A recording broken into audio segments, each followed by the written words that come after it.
আমিনুল ইসলাম বুলবুল ও তামিম ইকবালের সভাপতি হওয়ার ইচ্ছাকে জমিয়ে তুলেছে বাংলাদেশ ক্রিকেট বোর্ড নির্বাচন। সাবেক সভাপতি আলী আসগর লবি তামিমকে বিএনপির প্রার্থী ও আমিনুল ইসলাম বুলবুলকে সরকার প্রার্থী হিসেবে দেখছেন।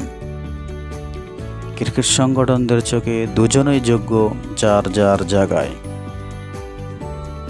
এইদিকে আরেক সাবেক অধিনায়ক মিনহাজুল আবেদিন নান্নু নির্বাচনের ঘোষণা দিয়েছেন। গুঞ্জন আছে খালেদ মাসুদ পাইলটেরও।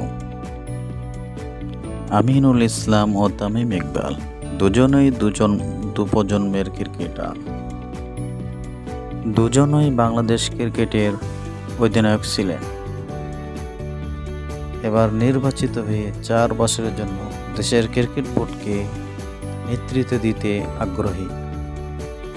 সাবেক বিসিবি সভাপতি আলী আসগর লবি বিসিবি নির্বাচনের এই দুই প্রার্থীর প্রতিদ্বন্দ্বিতাকে রাজনৈতিক খেলা হিসেবে দেখছেন।